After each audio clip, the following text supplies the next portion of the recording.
Hello, everybody. We are live in Dave Schreier's house and his office, where all the magic is happening over here. He is the retired CEO and president of WPI World Pulling International Incorporated. His son Chris is here with us. Well, Dave, thank you for taking on Monday night with us here. This is pretty exciting. So thank you for coming and doing this. I'm really excited. Kind of nervous. Yeah, I am too. Okay. Yeah. Oh, tell me the story that where you went to high school. This is the best way. Well, I was born and raised on a farm in a little town in Norwalk, and my dad owned a tavern and a restaurant. Dad, mother, in this town of 400 people, and they served chicken on Saturday night. Mother was the cook, and the most they ever sold on a Saturday night was 325 plates of chicken, but it cost a quarter. And I have an ad in the basement I can show you, like ad in the local paper. A half a chicken, a drink, a homemade bun, homemade potato chips, coleslaw for a quarter. I love it. I love it. So let's start with the history of Dave Schreier. Talk about, I want to know your beautiful wife, your family, kind of the stuff that not everybody knows about Dave. Well, like I said, I got that before that I was born in a little town in Norwalk. Did you know that Dave and her guy? Oh yeah. Do you got any? Should we get into those stories right away, or should we take those? Well, their dad was an egg dealer right away when my dad worked for the John Deere dealership at that time. Did you guys throw eggs at each other then? Was there like a rivalry like there is now? A little bit, yeah. He was also the local marshal there, Leonard. And one time he was in a neighboring town having lunch with the other marshal in the little town of Wilton. He come out and all the wheels were off his squad car. I don't know where that happened. Weird. Took a look. See, that's back when you could do fun stuff like that, you know, and not have probation. Not have probation. But anyway, we farmed along with the tavern and restaurant. We had a farm, no cows. And I had a brother, my brother Dick. He's 4 years older than me. And another brother that's younger. He's 10 years younger than me. And I had a brother that passed away at 17 of leukemia. They didn't know what that was back in the 40s, you know. Sure. And 3 sisters, and then a little sister passed away when she was 16 months.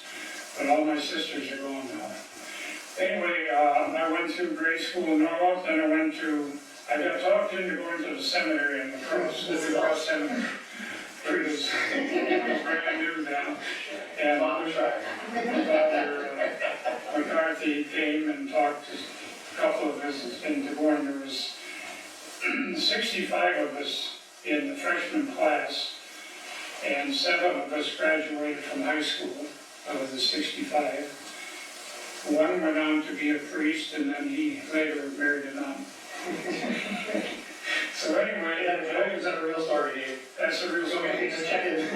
That was a real story. This other part isn't real, but I told the guy leading the class there at the seminary, Monsignor Paul, which was later Bishop Paul. I told him that I really wanted to be a bishop. And he said, well, you gotta wait for that. And so I left.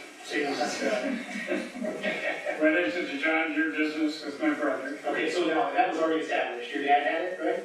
No, he worked for the John Deere dealer, but he never owned it. Gotcha. And then my dad passed away suddenly at 59 in 1959. He was 59 years old. And they treated him for a heart attack. From Friday night, we were working out in the field yet, and we rushed him to the hospital and started. They treated him for a heart attack. It was Saturday afternoon. Heart was beating good yet. They opened him up. It was all full of gangrene. He had acid reflux, they would call it today. Okay. Died Sunday night.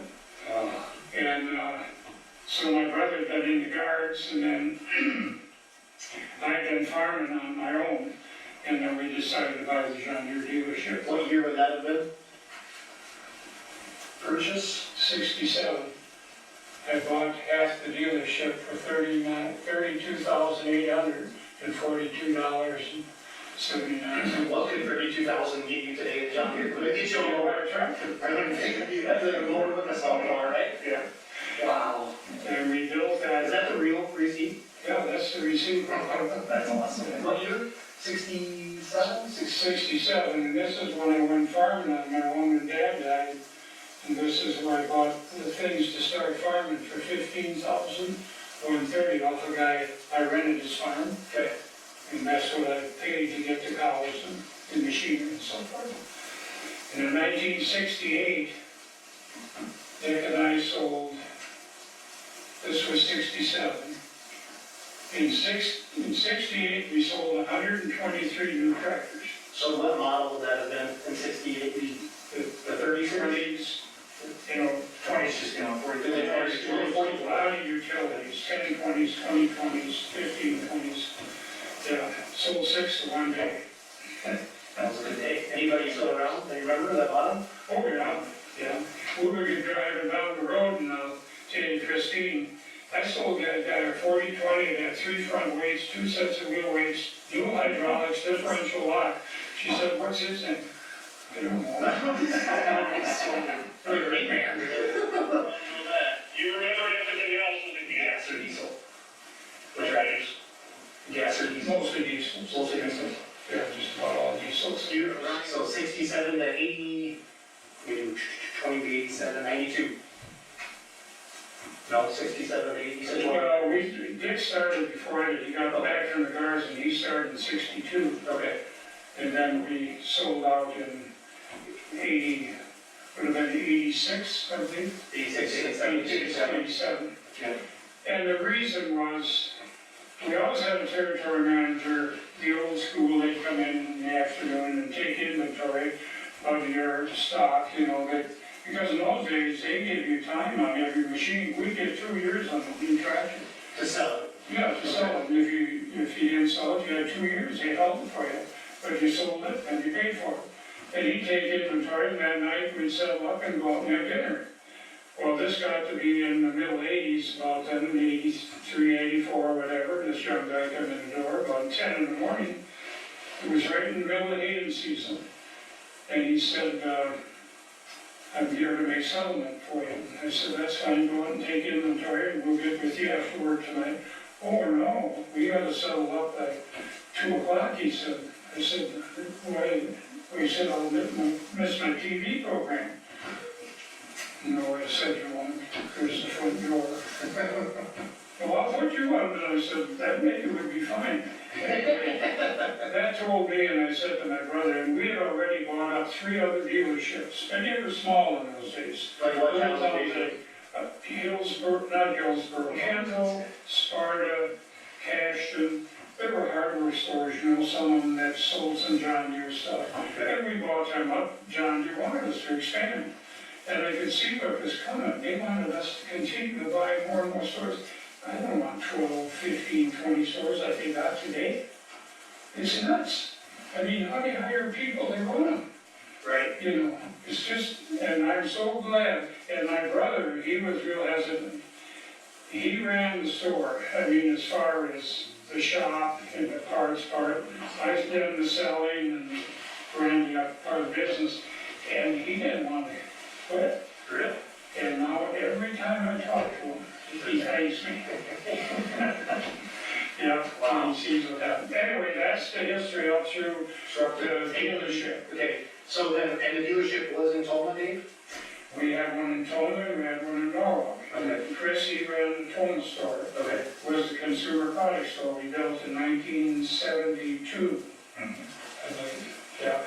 And we were about 20 years ahead of John Deere in the lawn and garden business. Okay. Because in those days, people would buy by price. The Deere was a better thing. There's the original Deeres that were built in 62 are still going on. And the guys would go out and buy them a reward, receivers and robot, whatever, for less money. And people started selling the John Deere because of price. Yeah. And so it was a tough deal. So then we also had the Standard Oil business.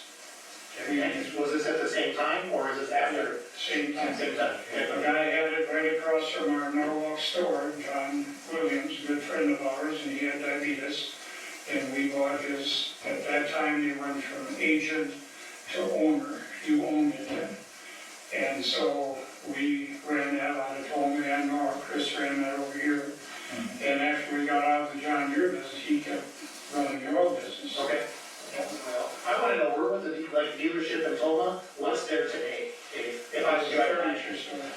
way in the north end, there's one railroad track on the north end.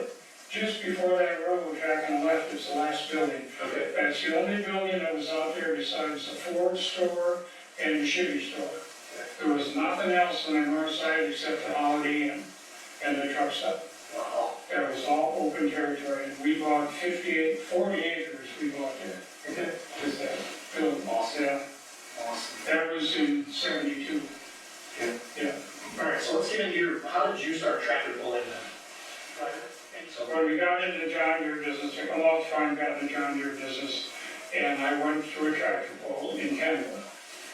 Local pull, back around the corner, it's all rock back there, and they have a solid track there. And Johnny Walsh was pulling at that time. John Walsh from oh, like Austin? Like the Walsh Brothers? Yeah, they're Okay. dead. They're 60, and I've never been to a tractor pull. And I'm watching that and pulling the skid, you know. So you're a John Deere dealer, Yeah. and you're thinking, And I'm watching that, and he gets to the end of that concrete slab, and the front wheels never went up or down. God, I thought there's gotta be something to this. And that caught me right there. And I went back to Norwalk to the Lions Club, and they were gonna pass the hat a week or two later for the CNI dog school, and they had $15 in the treasury. So they passed a hat and all through a bucket, and I said, I think this group needs a fundraiser. My dad had been a chartered member in '52, and this was '66. And real struggle. There was opposition to that. This was in September of '66. And by March of '67, the president appointed me the chairman of the Norwalk celebration to be held August 15th. Wouldn't call it a tractor pull until I started advertising it, and then we called it a tractor pull. And that was the start of that. It's still there. was it at the same spot down by the river? Well, Over at the old creamery, I think that's about it, tore down, right? we pulled on Blacktop. You pulled in Blacktop. On that road, when you come across that bridge, we pulled right on that road there for years. Yeah. Built a stone boat and blocks and everything. We hauled that around. We did pulls all around the area for the other towns. So what year did you start pulling then? So you went to Kendall, you watched John Walsh. What year was that, do you remember? So, 30-20, when we started pulling Norwalk, that's when we started pulling. So that would have been '67. Okay. 30-20, 40-20, we just took them off the line, you know. Tried to rig them up to pull. What did you do to rig them up to pull then? What were the- Not too much at that time. And then we started souping them up more in the later '60s, turbos and 40-20s. We had some other guys around the area there, John Steinoff, Mike, who just passed away up there. Like Lynn? Yeah, he used to work for us. He was shop foreman. Okay. And then we worked together on the pulling tractors. So like, did you build your own turbos back then, or was there a local guy that was building turbos? Yeah, research. Yeah, research. Yeah. Were they out of Wisconsin, or where were they from? We're out of Indiana. Indiana? Yeah. And so we started pulling that way, and then in 1972, 6 of us got in my car and we went to the M&W show in Illinois. What's the name of the M&W show in Southern Illinois. Spruce? Do you know? Right off the interstate. I think Houston City, isn't it? Anyway, they had a big outdoor pull right out in the field. Okay. And here it was the Van Watkins from Side District of Implement in Mexico, Missouri, with a 4320 and a 4430. And he pulled. And I went over by. Was it the Cajun Queen then? Yeah. It was. I went over. Both of them, 1 and 2, Bruce, 2 and 3. 22. Okay. And I went over to Voluntary after the pull and then looking at it, I said, God, would I like to have something like that? It's not there for sale. He said, guy just started a lawsuit against John Deere. John Deere had been working with him. This guy right here. This guy right here was an engineer at Waterloo. Okay. And he worked with Van Watkins in building the pulling tractors. the engines, Lee Hardesty. And then in '72, when John Deere started building snowmobiles, they moved him to Horcon. Those snowmobile motors. So he was there at the pole too, and they had made it available, anybody could get the blueprint of how to build the engine, turbo and everything. Kenny Smith, a whole bunch of guys, there's a half dozen in the nation. Well, one guy's engine blew up and he started a lawsuit against John Deere and they dropped the program. Because of that. And never was able to get a thing back from them. Never to this day. Because people always ask, why doesn't John Deere, sponsor? And it's because of that. So I really went, after I gave up on the Waterloo people, the engineers wanted to, they come up one time and look to see what we were doing. And I just couldn't get ahead with the company. And so I went to work on Walden Sports, on what do you call it, Chris? Walden Sports, but Big implements, smaller implements? John Deere. Consumer products. Consumer products. Yeah. Well, I was getting close, and I was going to pull up in Essex Junction, Vermont on Labor Day. We always done Labor Day up there. And I swung down through the big farm machinery show in Illinois. They usually rotate from Illinois to Iowa every year, alternated. And scheduled to meet with Case IH through a guy that really worked trying to get us in there for 3-4 years, grant. I just talked to him the other day.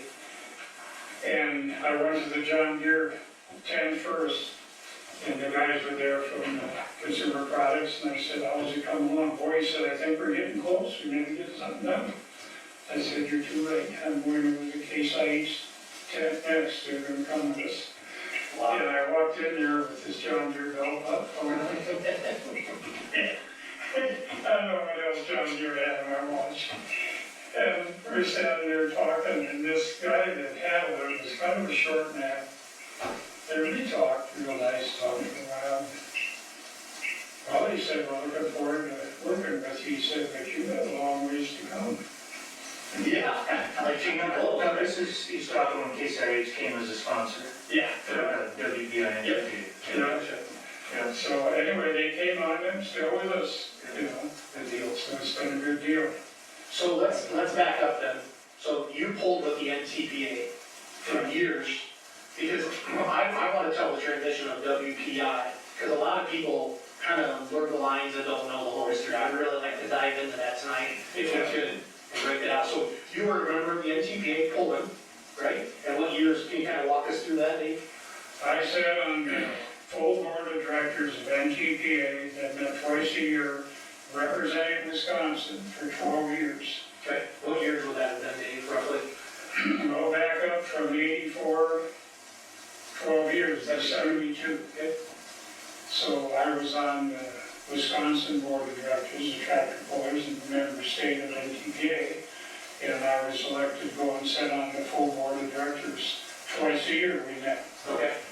There was 25 states, 2 from each state, and at least 2 more people besides them, and maybe more. It could be 200, 250 people sitting around this table for 3 days and nights. In Ohio? And do nothing. So they rotated and stuff. Oh, did it? Okay. After that 12th year meeting, and December meeting that year, when I found out they had 2 financial statements.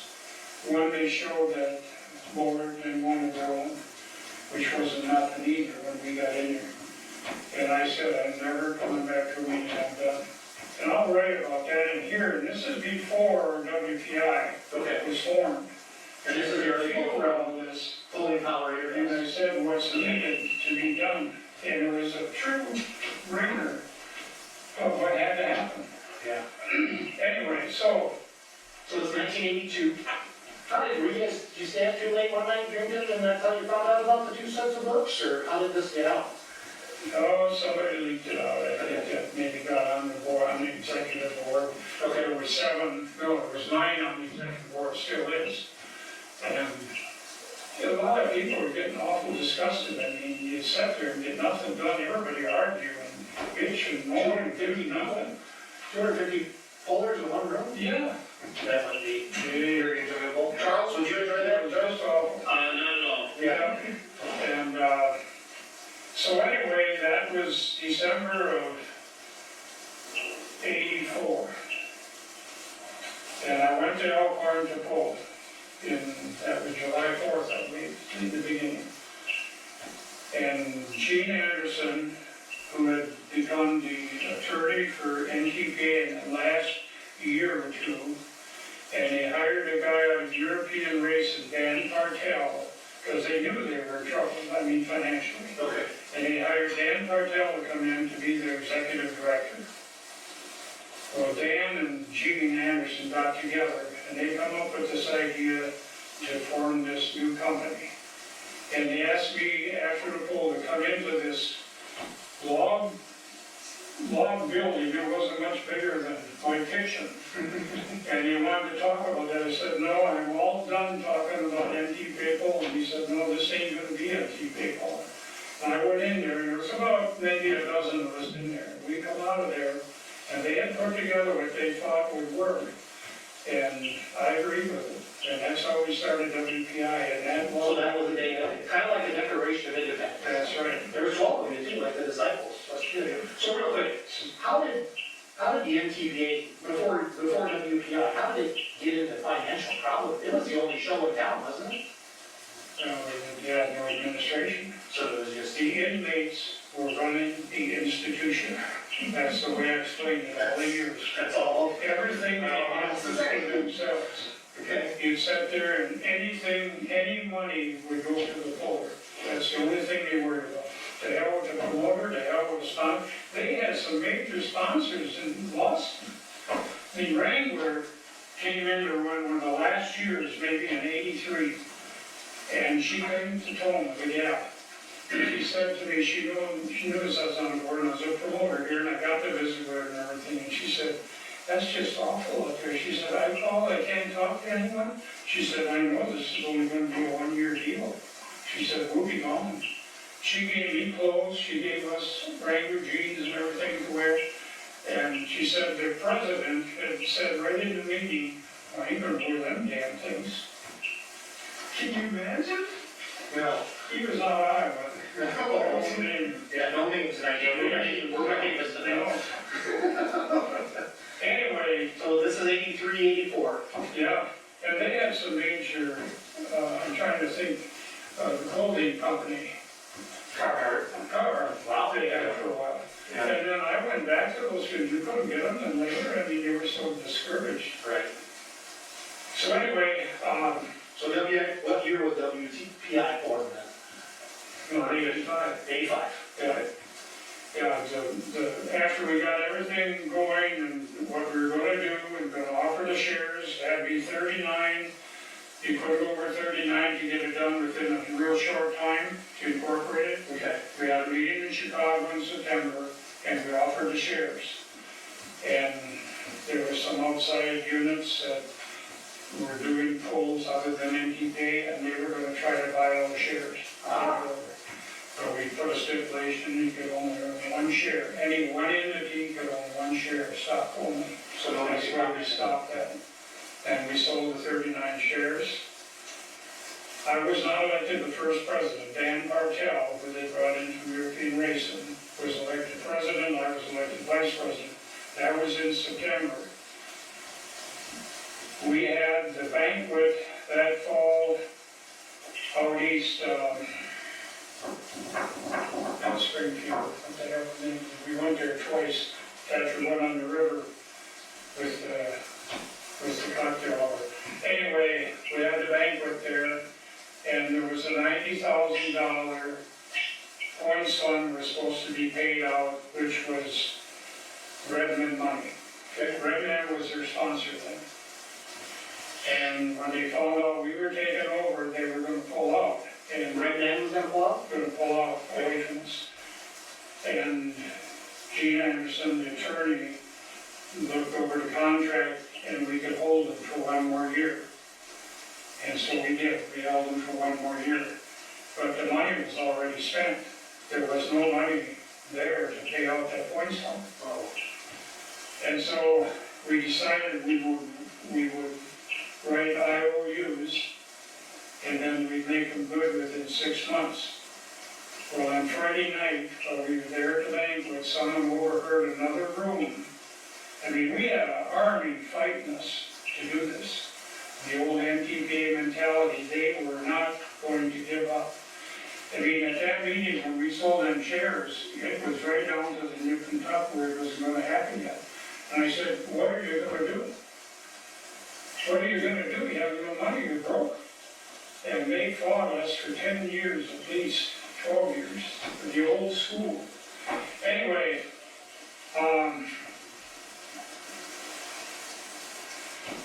we got the shares sold, and we got at that banquet, and Dan Bartel really got chicken. And he fainted a heart attack during cocktail hour, fell on the floor. They took him in the hospital. This is a European guy. And guess who's gonna have to run the banquet now?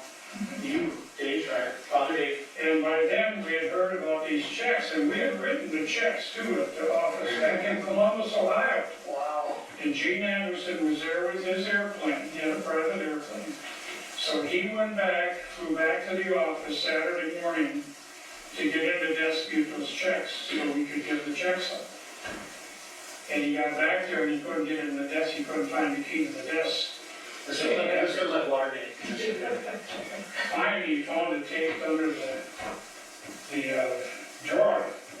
And we had already had the cocktail hour, we had eaten, and now it was time to make the presentations.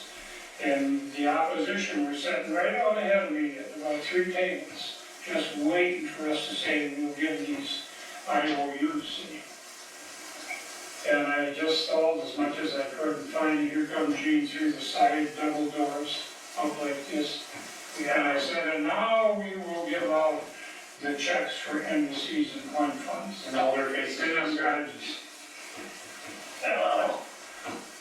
So that's the way that went. So the next morning, went down to see Dan Bartel and see how he was doing. Boy, he said, I fooled them, didn't I? Never heard at that. I gave him till March, and I retired, and I just talked him into going back to you. Was he from Europe? Residency. Yeah, he was from Europe. But he couldn't run it, you know. And so I went out there just periodically. So the NTPA, before WPI, had reached out to Dan, said, come over here and help us save this. That was the whole idea? Yeah, but they wanted him to try to figure it out. He just told him, you're done. Yeah. He took a look at it and he said, you're done. They didn't want that. So, anyway, I went out the first year and we made someone else manager to run the office there. That didn't work. When I would go to an event and he was supposed to be booking events, he would hide. That's not good for business, Dave. So I ended up going out there then in '86, must have been. To Ohio. Yeah, Okay. by then time. And Columbus, is that still the main, Yeah. where it is today, where it was today? It was started in Upper Sandusky and then it was moved to Columbus in, must have been early 60s. It was formed as, 69, early 70s. Because it was 15 years old when we took it over. Okay. They've been in business 15 years. Anyway, yeah, the corporate center was, and I had to remove all the people that were working. I had 13 people working in the office. And I ended up, I had to clean house, start all over with, and 3 of us ran for a while, and then I went up to 5. And I had to raise that extra $200,000, and after I went out and started paying bills, they just rolled in from all over. And I went to a bank. I went down to a bank close there where I thought they had been doing business. I never got beyond the waiting room. I mean, they didn't want to talk to me. They had defunct on loans and everything else. And I had to go down to meet with the manager at the Ohio State Fairgrounds. He was a guy in his high 70s, real nice man. I'd never met him, but I told him who I was and what I was doing. Jack Faust. And talked about the poll and getting it ready. He wanted to do the poll with us, sanction the poll, and he'd done that before. I said, Jack, would you know any bank in town maybe that I could do something with? I told him the whole story. He said, you know, my son was dealing with a new bank here, and he handles a number of the hotels in town here. He said, a new bank just moved in. Downtown, they got one office in one of the high rises downstairs. Fifth Third Bank. Out of Cincinnati, and that was their first, small, what do you call them? Branch office. Yep. So I went down there, went in there, and they welcomed me in, sat down, I told them the whole damn story. Said, well, if you're gonna have one of our vice presidents to be on your board. Okay. I said, that's wonderful.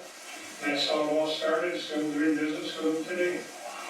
Yeah, can you imagine as bad a shape as it was in? But it might have been by then I had gotten U.S. Tobacco, I'm not sure. But that was a salvation, U.S. Tobacco and Chevrolet. Okay. So this would have been late eighties, early nineties now? Would have been like 87. We had the banquet up in Minnesota in 87. I think we were out there in 85, and in 86 we went to Vegas, and 87 we're up in Minnesota. And I had U.S. Tobacco by then signed up. And Redman had pulled out, they must have stayed 86.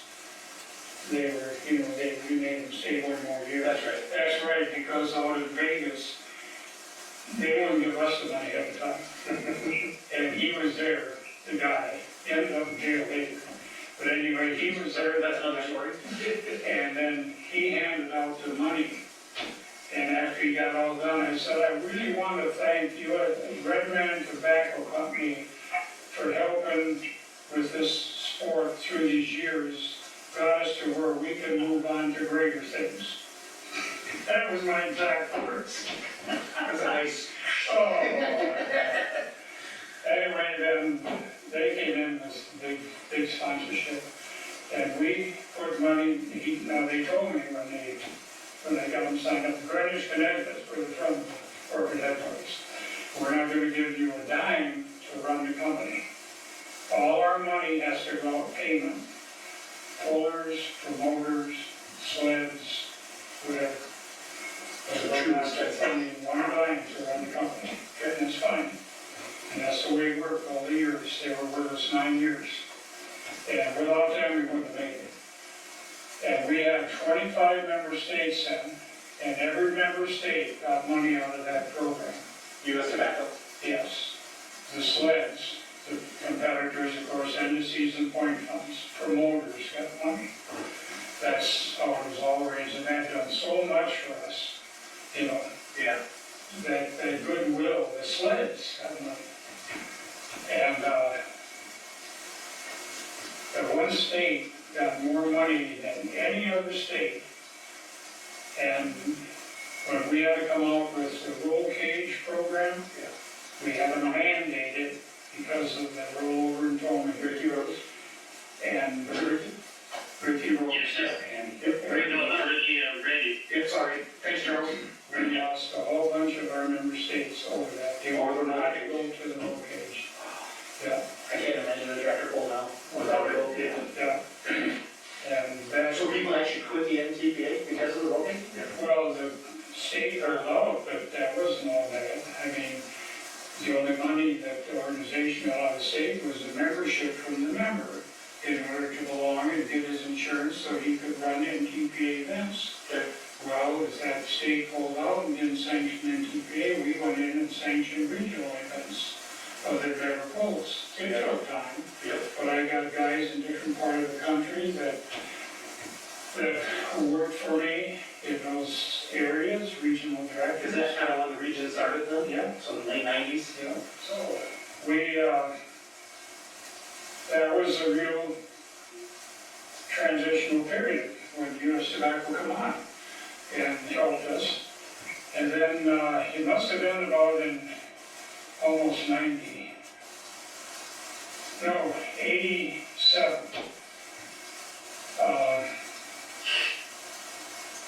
I got a call from Ken Henry. And that's, I should have mentioned him along with Chevrolet. And We were sitting in there. Yep. he was a major salvation of us. Yeah. And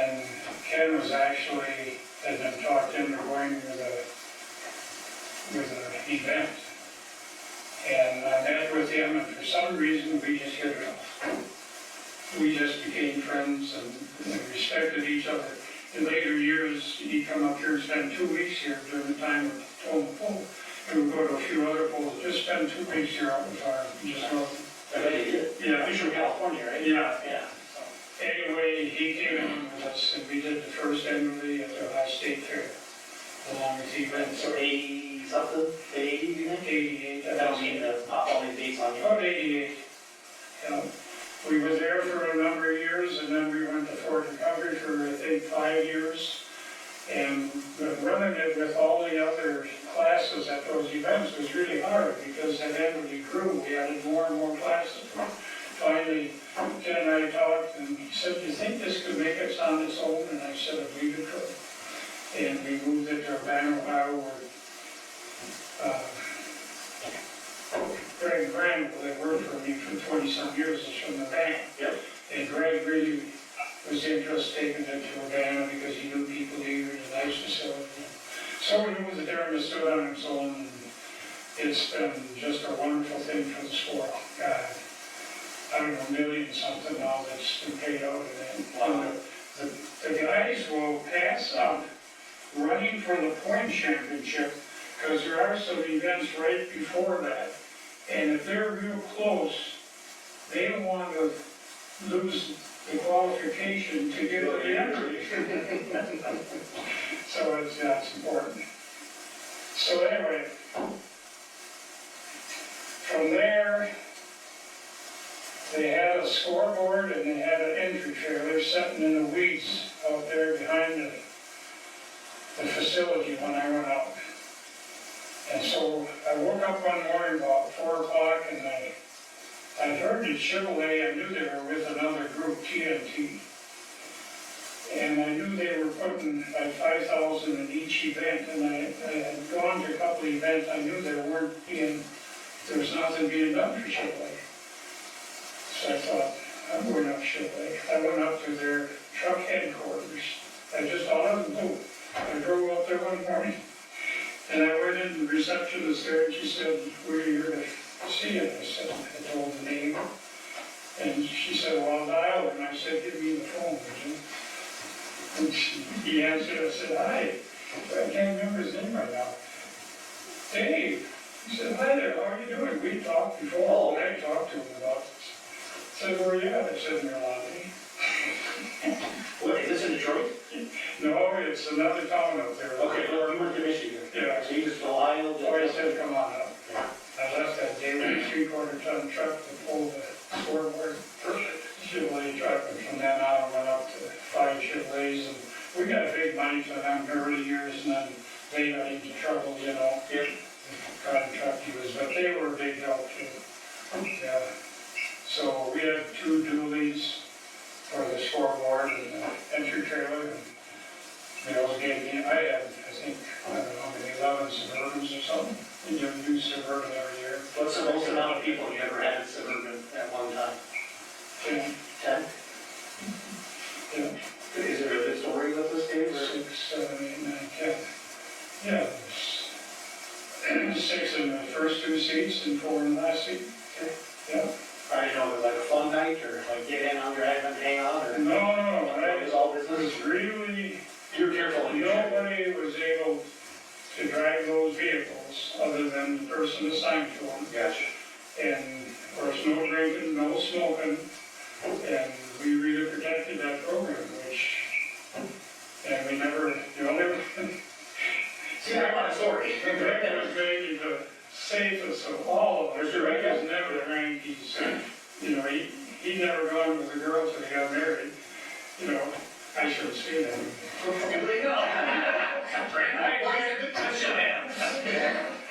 Anyway, he was driving around to start a fire right up on the road. Well, poor, that's why he's a Raiders fan. Yeah. Oh, yeah. So anyway, that was really a good program, and they were with us a long time until it went under there. And then, we bought Chevrolet vehicles from them ever since. What's your biggest contribution, you think, to WPI over the years? If we could, as a list of things, as a general philosophy, a business owner what do you think? You know, I even questioned myself many times of why I was doing that. I would agree with What I went through. I mean, you know, I don't know what drove me. I was just driven to make this work. I guess I love the sport so much. We had the Norwalk event, which I started. We had the Tolman event. By then, that was how many years? From 76 to 85. Yeah. I mean, I felt so dedicated to the sport. And Tolman and Fort Recovery are the only two Grand Nationals that stayed with NTPA all through the years. Never go switch up, we always had those MTV. All the other ones slipped away for a while and then they come back, see? Okay. Yeah, but they gave up on us. I mean, I really had a struggle to put classes together in those early years because they all thought we were done, you know? And I had about 5 unlimited tractors, Governor Stone being one of them, that stuck with us. I mean, we'd have to run them twice, you know, to make a show. But I think just the determination to make it work, and it took dedication. I know that I was physically sick at times over what you faced, and if it had been for this gal here, I wouldn't have made it. She watched that interview. Yeah. I mean, How long you guys been married? 40 years are going to be in November 15th. Yeah. Yeah, he ended up in the hospital a couple times. Running MTV, I'd be sick, I would never, be the most ankle shot in the world. I had acid reflux. They treated me for a heart attack on a Wednesday. That's what your dad died from. Yeah. They treated me for a heart attack for Wednesday. Kenny Smith, a good friend of mine that ran the original John Deere setups and stuff from Ohio, a good friend of mine, he had a heart attack in Louisville that winter. And brought me all the feelings and everything. I knew I was having a heart attack, and my guy from the men at the office took me down to the big hospital there, and they treated me for a heart attack. Wednesday night, the next day in the morning, and the doctor came in, sat at the foot of the bed and said, "I'm going to tell you what's wrong with you." He said, "I had it a month ago. You got inflamed esophagus." He said, "What we call acid reflux." And he said, "I think that we've got you soon enough, we can treat you with medication." And they did. And I still take the pill today. Really? Yeah. The first was Zantac, which they outlawed after a while. Okay. So Christine was not going to take it out. Yeah. And then I lay in the hospital 11 days on my back and couldn't move. I've had a history of kidney stones. Okay. When I turned 40, I had my first one, and I just had them periodically after that. And Christine was up here, her brother came over from Germany. She's from Germany originally, came over when she was 16. But anyway, her brother came over and spent time, so she came back up, spent time with her folks and him, and the kidney stone hit me, and it was on a Sunday. And I went into the hospital there. I walked in, ran over to them, and they know then what you got. And she said, "We won't be able to do anything till Monday. We don't have a doctor here to take care of kidney stones." Oh, Jesus. So they doped me all up. Next thing I know, I woke up and it was Sunday night. And they said, "Don't move." They had me tied down. You can't move for 11 days because they went up the bottom to get the stone. And I don't know if they didn't know much about what they were doing in those days or whatever. But, God, that was awful. Yeah. So, and then I had quite a few after that, but they got to where they knew what to do to get them out. Good deal. Yeah. Let's switch back to your polling days. So you bought the Cajun Queens, you had 2 of them? Or did you have the one? We bought the one, So Cajun 2 or Cajun 3? Cajun Queen #1. Okay, so. No, we changed the name to Okay. It was Cajun too, because 4020 was Cajun On your 90. dealership days, how many customer tractors did you see come in for warranty work on Mondays, knowing they were pulling over the weekend? never heard that. Yeah, That's solid. well, we didn't turn them away, but they were worked on after hours. No, fair enough. Yeah, because Mike was our, Yeah. he was there as our shop foreman, he was a puller, worked with us and everything, and we had a lot of friends, and we took care of him, you know. Good deal. Yeah, That's good mission, Charles. I like that one, so. I like that. Okay, so what year you went down to the farm show in Southern Illinois? that was in 72, I believe. And anyway, It was 40, right? 43. 43 to 43, 20. Okay. You buy it, brought it home? No, we didn't buy it there, he just said it was for sale, so we got home and I called Eddie Seidenstricker, who now has 20 stores. He merged with another dealer about 2 years ago, and Eddie's 80. And he's in Mexico, Missouri, but him and the other, it's one name now, I had to get up with her name on too. Navi Partners? Is that Navi? Yeah, that could be. He would know that. Yeah. I know there's 2 letters on the cap, LD or something. Anyway, this was back then, I called Eddie and asked him if I'd like to buy that tractor. And we ended up buying it. And that was big money then, you can't buy the turbo for Can you tell us what you paid, or is it? 25,000. 25,000. You know, you can't buy the turbo now. Have your pro stuff turbo. I love it. But it was a lot of money then. Yeah. Oh, man, what a pleasure that was, I mean. So you took the two-wheeler home down with the enclosed trailer and picked up? No, in fact, Eddie had him take the sign off the tractor, the Cajun Queen.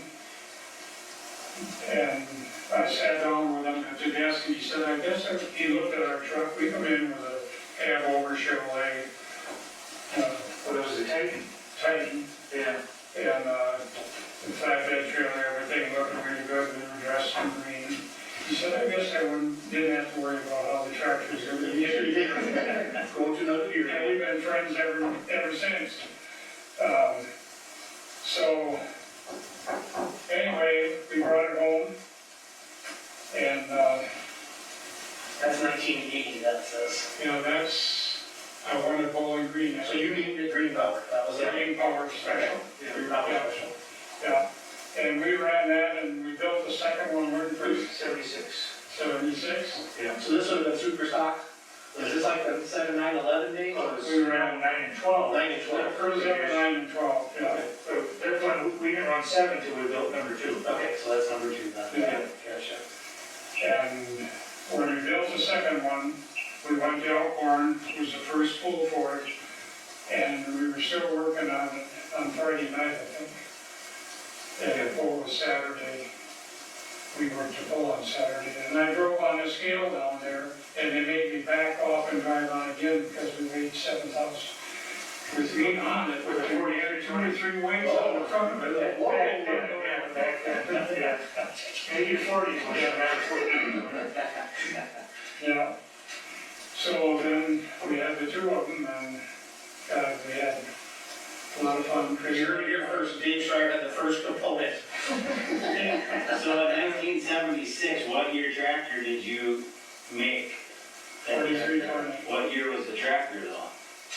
Well, I bought a rear end out of Hamilton, Minnesota, that a train had hit the 4320 and cut her in 2 at the bell housing. We bought the whole rear end, and then we built it from there. We built it up, because we had to use a lot of light stuff to get Back it in the down. day, 5 or 6 year old tractors were built into pulling tractors. Yeah. Or new tractors even. Yeah. Yeah. That had, well, steel press, yeah, I went out to Dressel out in Kansas to get the first light rims that we used, and they were metal, they were steel. Still, yeah. And Doug Dressel made them. I remember Russell Rims. Doug Dressel, yeah, and they were real light steel ones until we come out with the aluminum. Yeah. So, anyway, we got that out then and started pulling both of them. Chrissy started driving and Mike pulled. We were at, I'm so that's when Wisconsin Ridgeland. Ridgeland, yep. The big hill. Yep. And we had won the 7 and the 9.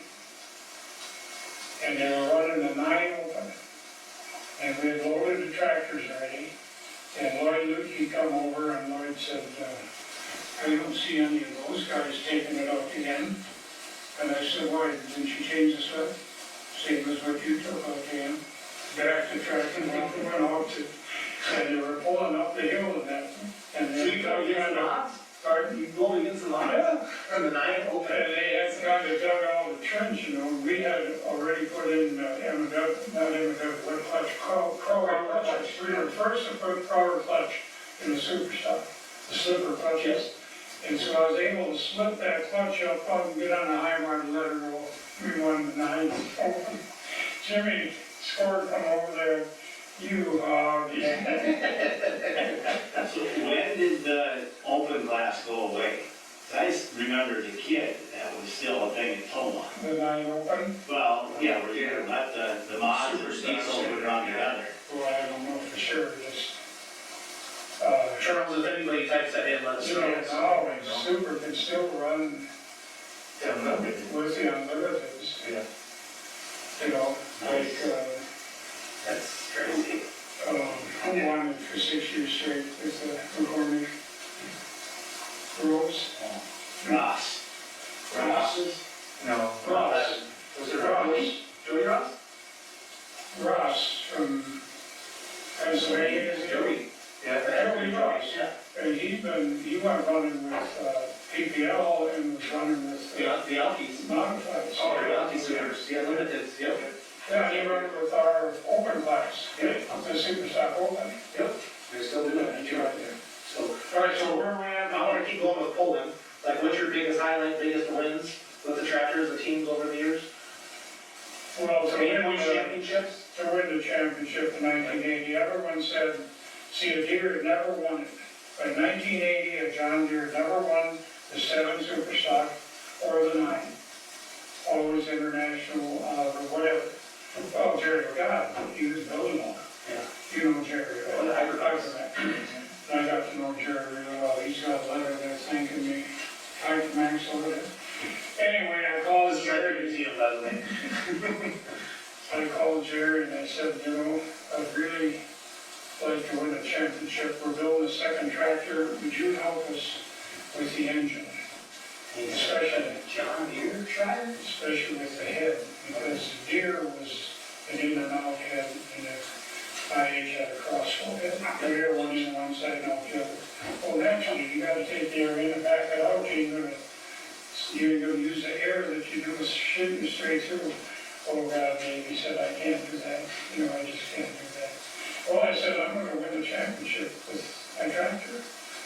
So he said, good luck, but you'll never get it done. So Indy Super Bowl was the first poll in January.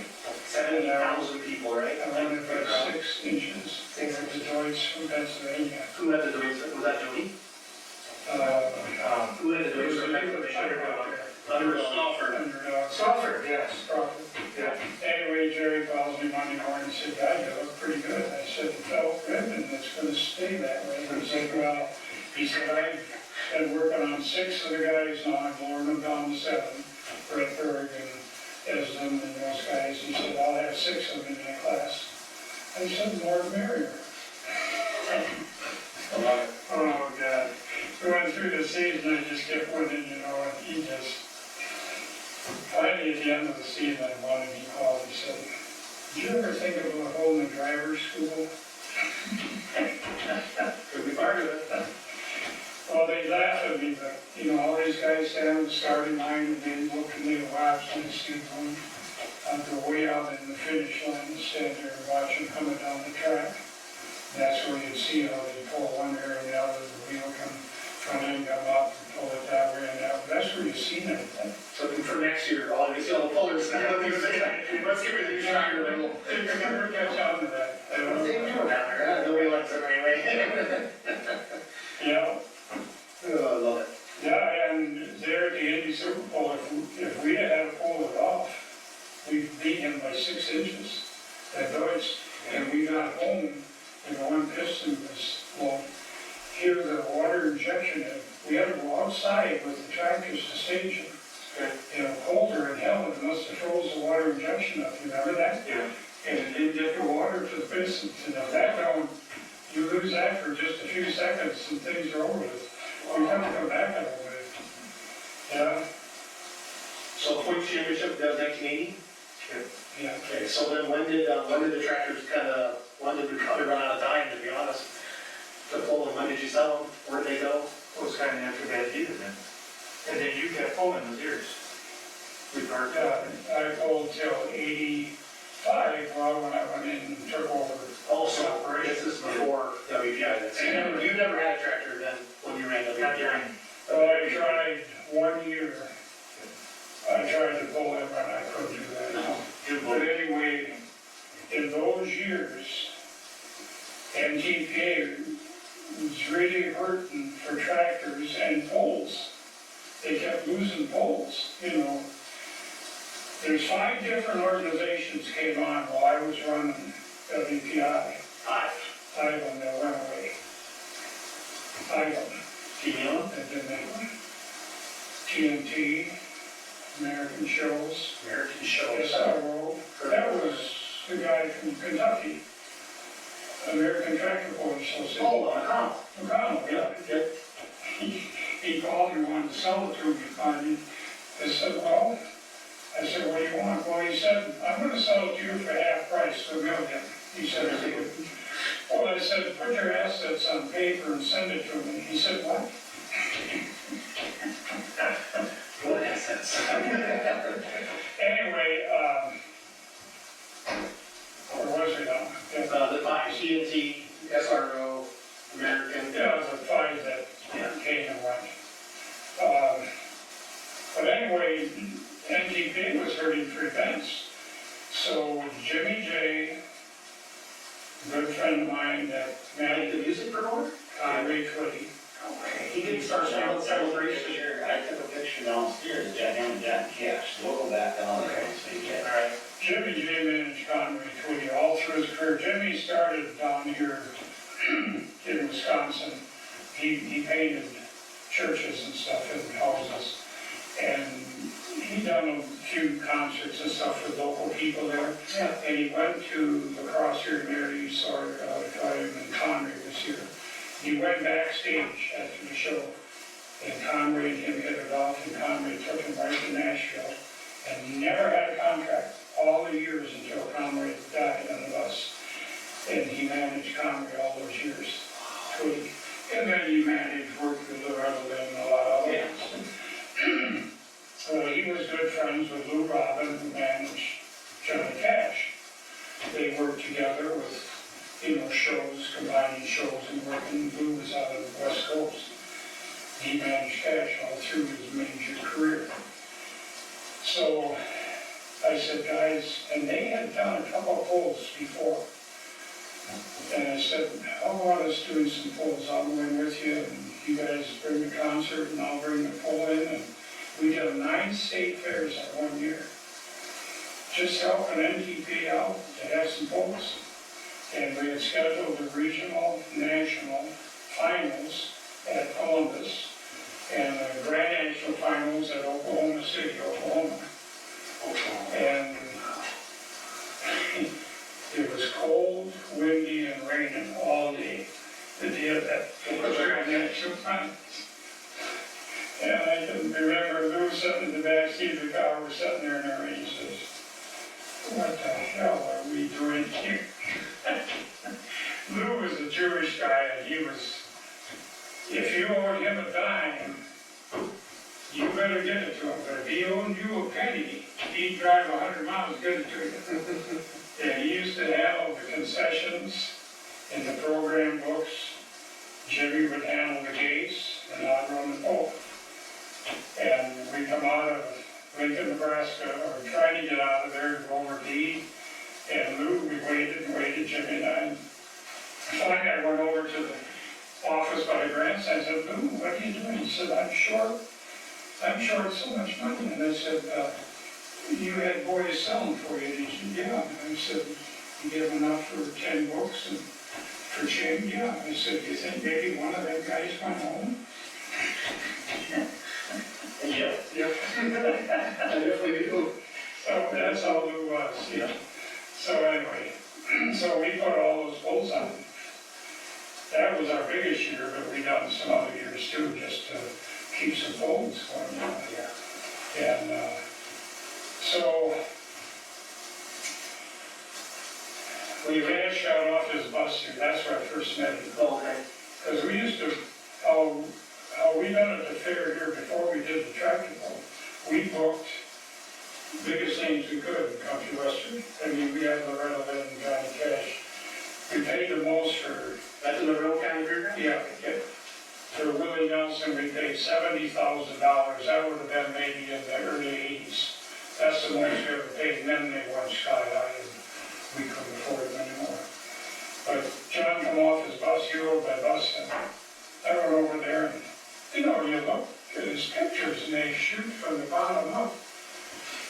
And I'm 6'4", and I walk over there and he's 6 foot, and I put my arm over his shoulder, I said, God, John, I thought you were a big man. He never forgot that. Yeah.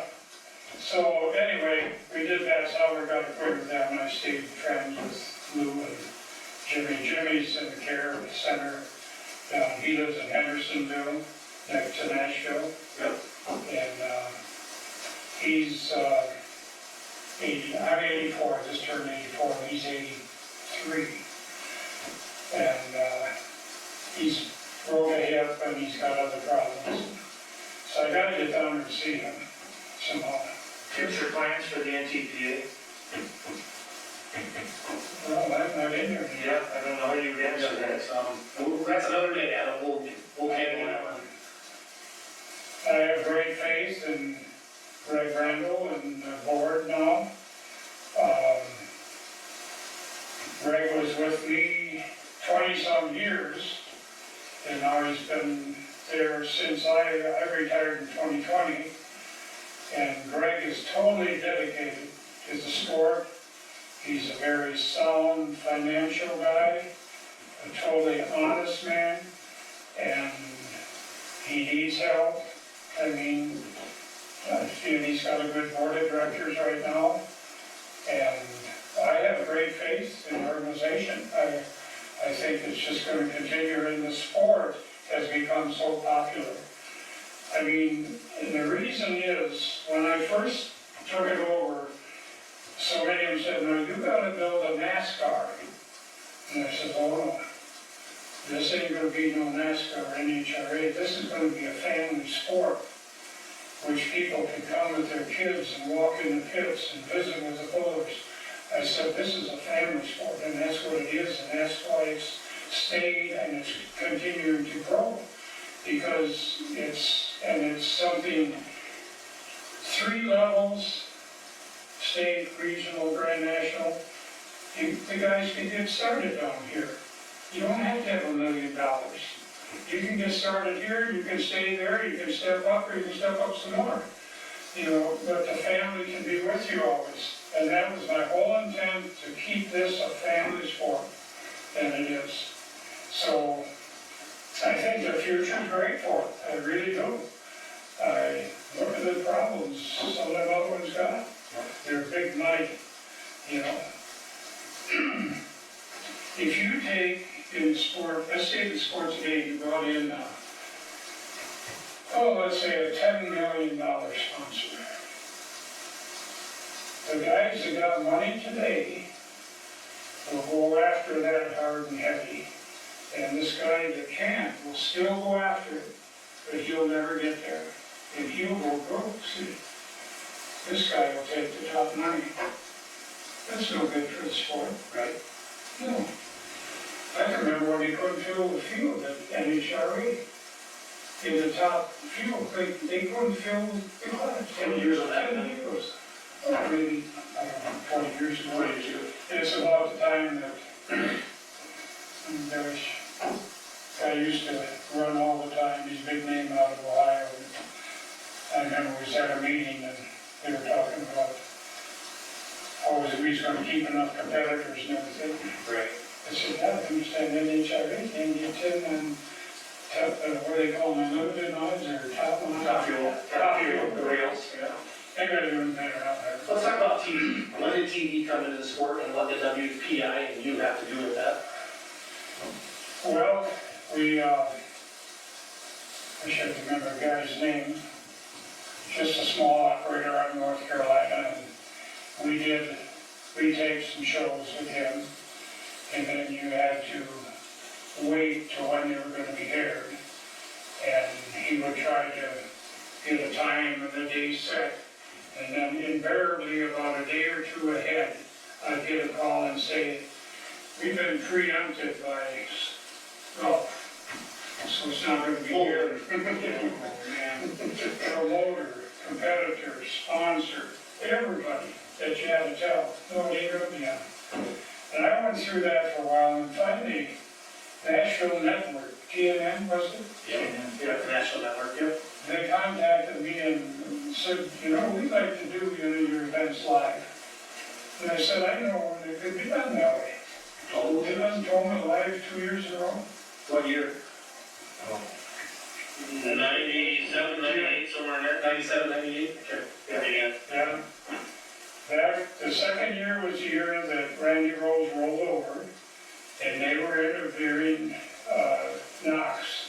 Robin Knox, right up on the finish line, and he never turned the cameras over there.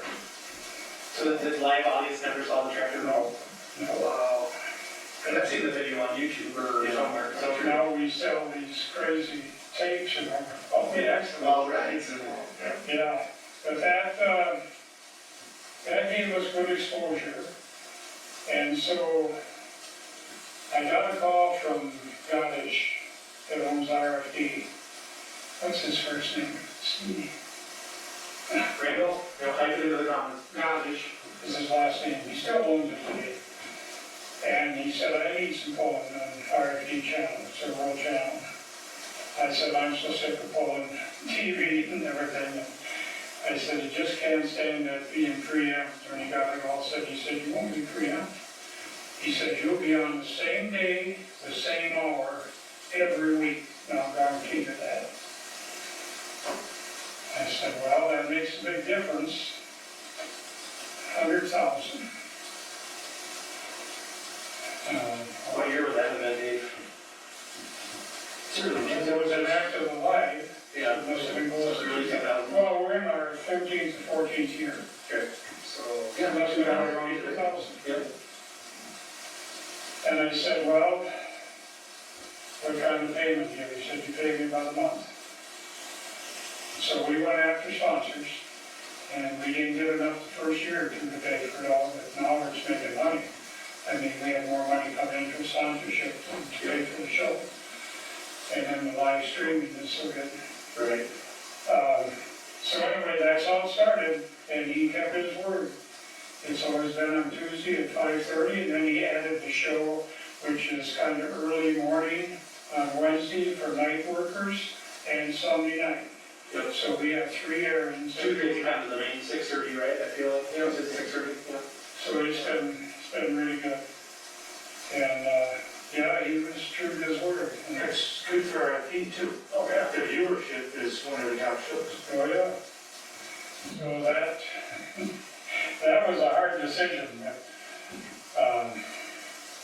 It was a good one. I knew we needed TV, you know. It was a good one. We did. It was a good one. And the other good one was the live streaming of our events. When did that start? I suppose 6, 8 years ago. Josh got that going. Yeah, in the office. Yeah, Josh in the office. You know, we tried to sanction Louisville for years. Okay. Nobody sanctioned Louisville. Right. Because of the fertilizer, the chemical company that sponsors that show, they will not have any other signage at that event. Right. But we work with them in our points fund and folders and everything, we're good friends with them for years. And, about half a dozen years ago, they wanted to go free live streaming. And Greg called me and he said, what do you think? Do you think we'll be criticized? And I said, no, we've worked with them before, that's fine. That's our biggest money maker, live streaming. I bet it's the biggest, it has to be the biggest one, yeah. And that's gonna be the biggest job. Total last year, 9 different countries watched Toma Wow, on live stream. Yeah, that's awesome. so that's been a nice additional revenue for the sport. What classes have you tried over the years that you thought? I think you actually mentioned single engine semi, or single axle semis once, and you mentioned something else too. Well, what's something you thought, wow, this is gonna take off, and it just never did? Well, I don't know back so far, but recently the Light Unlimited City, I really had great hopes for that. And it just seemed like there was controversy about what they should be able to run, screw blowers or the regular blowers, and someone put screw blowers on right away, and then you start to take them off. That was disappointing. I thought that was an exciting class, and people could get into it. Do you remember single axle semis? Over in Europe. You're right, not here. They weren't here? No. See, semis were in sanction when we started towing. Okay. So we went out and we just booked pullers to bring them in. And J.R. Collins and Mike Metzger's dad, Ernie Metzger. Yeah.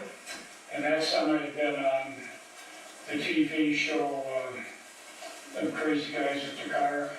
Who's Hazard? Duke has, so it has good publicity. They did NASCAR race with that truck too, didn't they? Yeah, they used to race. Yes. Yeah. Ernie Metzger and, who's the other one? JR, and he's passed away now, but it was very difficult for him to say one sentence without a bad word. Just the way it was. That year, first one he blew his turbo. Of course, we have made exhibition runs almost every class, every session. And he was all upset, man, he just got all done that Sunday night, and Ernie Metzger, very quiet, religious man, quiet and everything, said, Dave, he said, if you're gonna have that other fella here next year, don't call me. When the worlds collide. I love it. Oh boy, so then we started the TV and interviewing, and I had to talk to JR. I got him where he could get interviewed, and That's where. all they were quiet.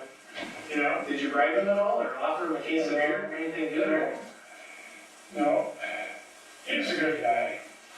He rated the motor of his semi class. Oh, yeah. It wasn't for sure. He would stay around and run for you when he didn't have to and whatever, Good stuff.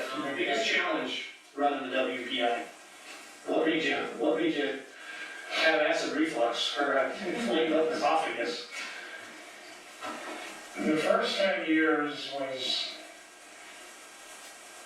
a lack of cooperation from the whole organization. Okay. And that started that first day in Chicago, or even before that, when the old NTPA diehards did not want to give it up, Our intention was for World Pulling International. There wouldn't be any NTPA. Well, we found out that we had to give that much to keep that name, and that was a value. It'd been around for 15 years. It had value. And so we kept it, and we kept the board of directors of NTPA. And there were guys in that board of directors who were determined they were going to destroy us. And I'll send you something with you here 10 years later at one of their board meetings, who said, 10 years later, that was my biggest challenge, fighting that. And I have to hand it to Gene Anderson, my attorney. He made the agreement between the two companies really pretty soundproof, although we had to do some adjustment to it. Amendment? An amendment, 2 different amendments we had to do to it. Okay. Over the years, as things got stronger on our side.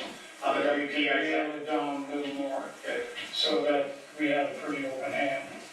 But that was the biggest challenge, Yeah. because it was really hard when you're trying to do what was right and make it happen, and it was proving it was. And then to still have them try to backstab me, you know? Yeah. So, anyway, that was hard to handle, but we kept at it because you had a lot of good people that were supporting you, and it was working. Yeah. Yeah. So, But you had a good, strong board with you. yeah, The so they had WPI board. the, Who were the original? Ken Landy, no, Ken wasn't on the first board. Max. Max Simpson?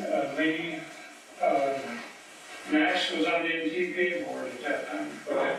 And Gardner Stone and Marv Cotman out of Iowa. Out of New Hampshire, Lee. Oh, God.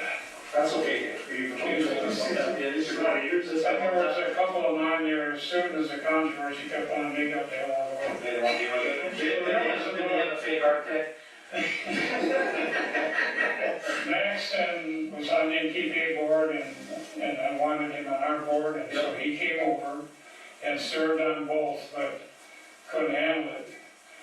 And I said to him, I said, Max, we need to cut the NTPA board down to like 5 from 9, same as what our board is.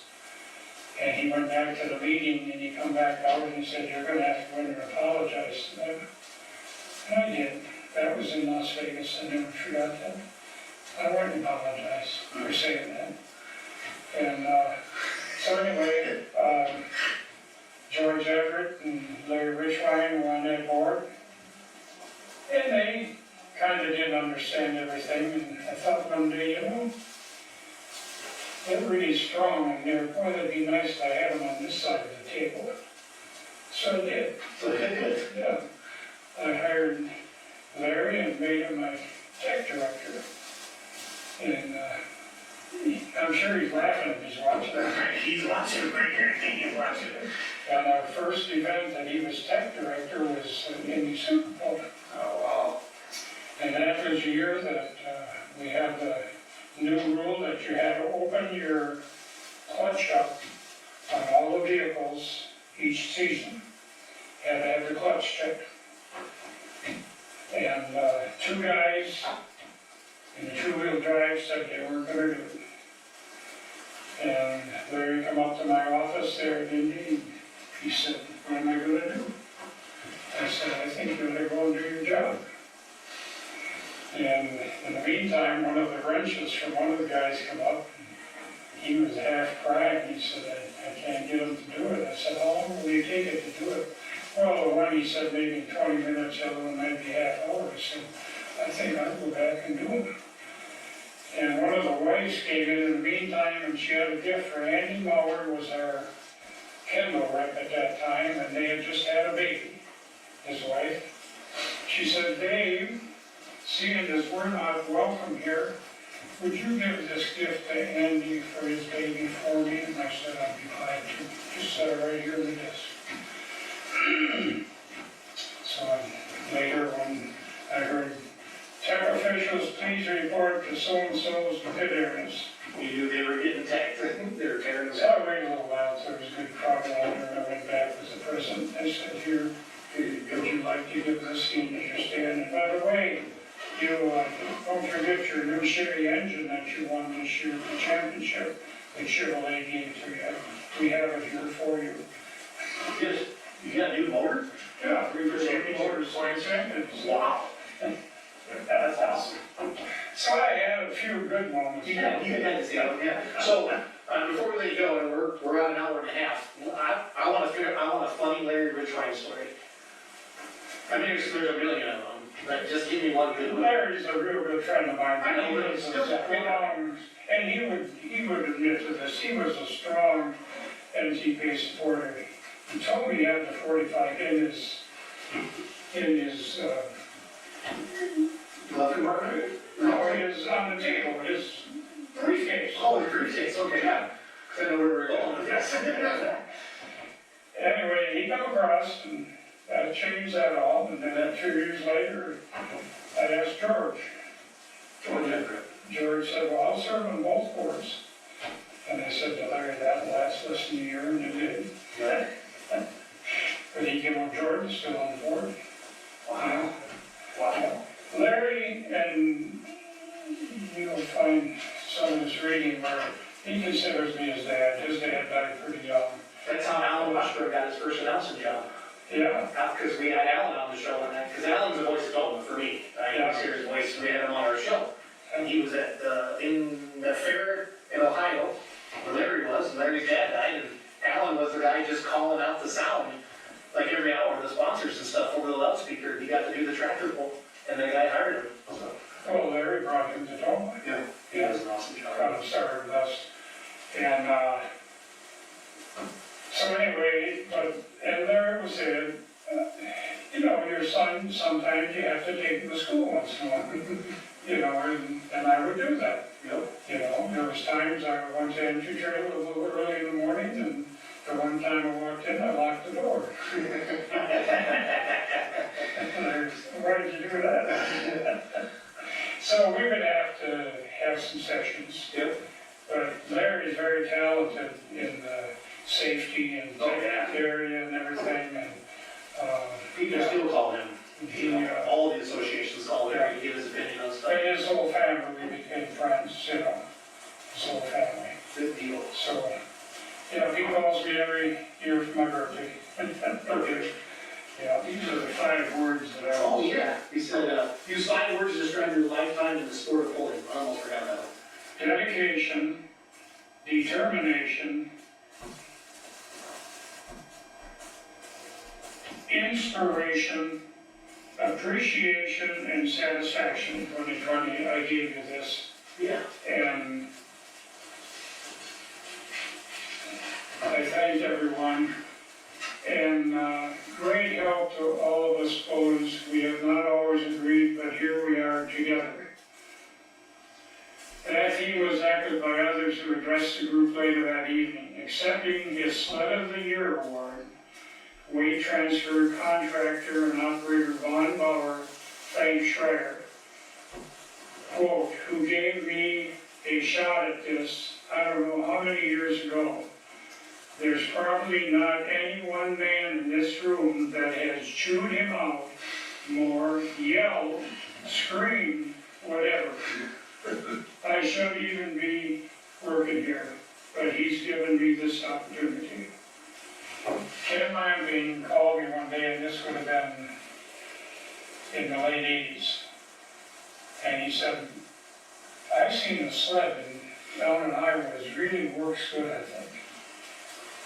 And he said, I wish we could try that. We were doing an event in Springfield, Illinois. And I called Vaughn and I said, would you want to bring your sled over and we'll test it a little bit. Brought it over. I tested it, and then he ran 2 passes. That was a good test. Yes. And I thought I had his letter in here. He wrote me a letter then thanking me for allowing him to test his sled and run his sled and everything. That's how we all started. And I'll have to tell you, Vaughn's a hell of a good guy. And of course, the guy, engineer, God. And we had the end of the year at Ford Recovery, and we had all the classes that were in the rain all weekend, and Sunday morning, everything was mud. Scraped the mud off the glass, and we started running classes. The ones that were scheduled for Sunday, plus all of the underground ones that we would have run in the 3 or 4 sessions. Wow. Got done close to midnight that night. Mud all over everything. And at that time, I had the promoters hire the sleds, and then they paid them direct.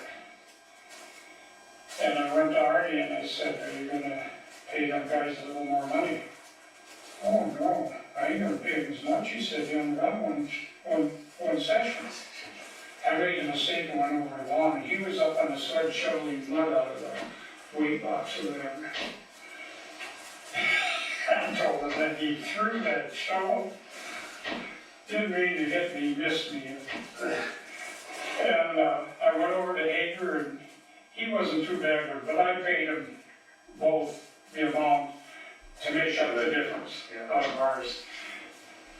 But anyway, we get to Essex Junction that Labor Day then, and Vaughn was up there, and he was younger then, you know, and after the event, I was headed over to the office and paid Dave Grimm, who used to be the executive director of NTPA way back in the early years. He was managing the Essex Junction and Vermont Fair. So it took a little more time than normal.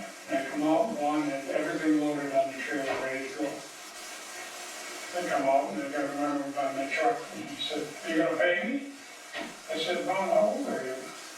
And he told me how old he was at that time. Oh, God, I didn't realize you're there. You've got a lot of years to learn that at your ship. And we've got along fine, but he can get excited, you know. I can too. Oh, we all can. Well, I mean, That's what there is, right? When he said this at the banquet. I'm not afraid of that. He yelled at me more than anybody else. He's the only original there to confirm Larry's story about Greer Hamilton kicking him out of the camper. No, he turned Hamilton, what? Kicking Larry out of the camper. Oh, I can try to serve it. It may not be that one. It sounds like, Charles, that's gonna have to be a live stream answer. Put that on the paid live I stream. would say that's the worst fight I have ever seen between people. Him and his son, and that was at So that deal with Jim. Indiana State Fair Good. in the morning. All right, so Doug's going down to your basement, Dave. Oh, Tell everybody what's he seeing in there. well, you want to get in, there's the bar. And that bar was made out of wood out of the woods up here by my brother-in-law. And he painted the Toma track on there, or carved it in. Oh, wow.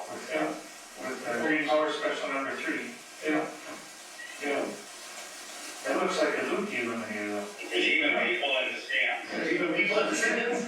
And there were John Deere stools ahead of it. Ahead of the bar. Folks sitting right in on it. People get shown that wood. Yeah, he can't hear you. He carved all that out. There's some John Deere tractors toys. There's my helmet. That was something too. I was just a floater when they mandated helmets. And so I just went over to the John Deere store and picked up the John Deere. Solo? No, just Hard hat. Hard hat. First, There's no regulations. There's a hard hat. Charles, hard hat on. Andy Main was the head tech director, and that just barred the hell out of him. I said, "What is the spec that I need?" Yeah. Okay. There's my dad's bar. No, and we'll have down here the price of that dinner someplace. A quarter. On the bottom, or here, Schreier's, half the chickens are 25 cents. That's a deal. Yeah. But look at this, whiskey was still expensive then. Yeah. Each Schreier. That was a horseman, he used to put horse pulls in it. Yeah. 50 cents for the whiskey, 25 cents for the chicken. That would have been in the 30s. When Dad says, my wife says if I buy one more John Deere, she's leaving. She's like, I'll miss her. So Mark Ulrich been watching tonight, Oh, I think, and he said, did Ezra ask you when he proposed to Kim? did he ask me? Did he ask you? No, I told him. There you go. There you go. Yeah. I love it. There it is. Your son-in-law's. Yeah. He's watching tonight. Well, I hope so. Yeah. We're gonna go to his house one of these days too, so. Mark Goldhauser's gonna help me get that together. We were talking. We've been talking about it. Well, Dave, thank you. Thank you. This has been awesome. This has been awesome. Thank you, everybody, for watching tonight.